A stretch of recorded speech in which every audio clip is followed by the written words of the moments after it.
जैन साथियों, राधे राधे। आज मैं आपको बताऊंगा श्रीमद् भगवत गीता के अनुसार हमें किन देवताओं की पूजा करनी चाहिए और हम जिस भी देवता की पूजा करते हैं उससे हमें क्या प्राप्त होता है और पूजा पाठ करने की सही विधि क्या होती है। तो एक श्लोक में श्री कृष्ण कहते हैं, ये अप अन्य देवता भक्ता यजन्ते श्रद्धान्विता ते अपि मावे कौंतन्य यजन्त्य अविधि पूर्वक्रम।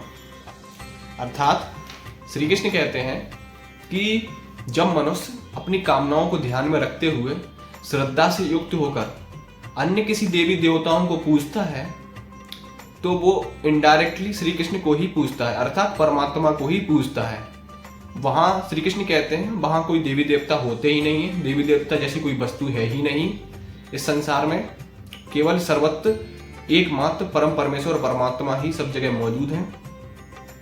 तो जब भी मनुष्य किसी पीपल का पेड़, पत्थर या अन्य किसी स्थान पर जाता है अपनी कामनाओं को लेकर, जहां उसकी श्रद्धा झुक जाती है, उस श्रद्धा को श्री कृष्ण अर्थात परमात्मा ही स्थिर करते हैं, वहीं खड़े हो गए। इसका ये अर्थ है, हम जब भी किसी देवी देवता को अपनी मनोकामनाओं लेकर जाते हैं, पूजा करते हैं, श्रद्धा रखते हैं उनके ऊपर के हमारी कामनाओं को पूरा करेंगे, तो जब प्रभु अर्थात परमात्मा सभी जगह है तो वहां भी परमात्मा है। तो जो हमारी श्रद्धा होगी ना उस स्थान को लेके, तो उस स्थान को जो श्रद्धा होगी आपकी, वो श्री कृष्ण उसको स्थिर कर देंगे, आपकी श्रद्धा बनी रहेगी। तो आप जो भी मनोकामना मांगेंगे, जो भी मांगेंगे, वो आपकी पूर्ण हो जाएगी। पर इससे आपको जो फल प्राप्त होगा वो नाशवान होगा, एक समय के बाद वो नष्ट हो जाएगा। और इस विधि को श्री कृष्ण ने अविधि पूर्वक बताया है। इससे आप भौतिक वस्तु ही प्राप्त कर सकते हैं, या जो भी प्राप्त होगा वो कुछ समय बाद नष्ट हो जाएगा।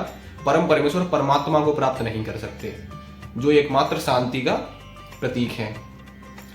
और श्री कृष्ण कहते हैं, यान्ति देवव्रता देवानी पितृयान्ति पितृव्रता भूतानि यान्ति भूतेज्या यान्ति मध्य जीनो अपि माम।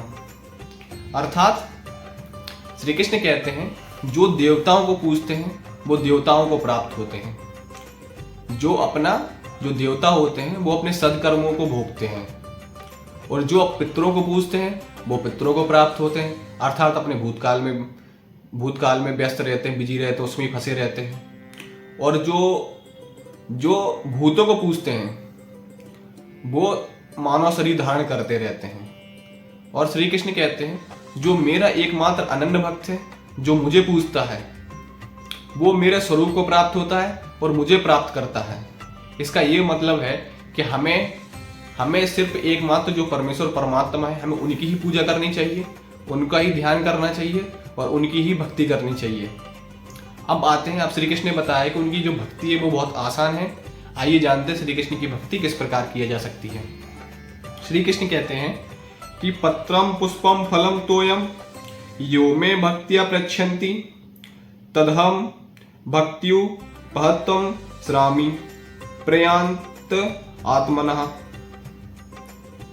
अर्थात भक्ति का आरंभ यहीं से है कि जो भी भक्त पत्र, पुष्प, फल, जल इत्यादि जो कोई मुझे भक्ति पूर्वक अर्पित करता है और मन से अर्पण करने वाला उस भक्त का वह वो स्वीकार करते हैं और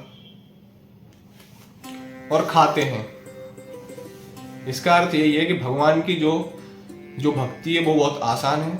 हम जो भी श्रद्धा से उनको अर्पित करते हैं वो उसको ग्रहण करते हैं, चाहे वो फल हो, पुष्प हो, कुछ भी हो, या हमारे अच्छे भाव हो या हमारे अच्छे कर्म हो, वो सबको ग्रहण करते हैं।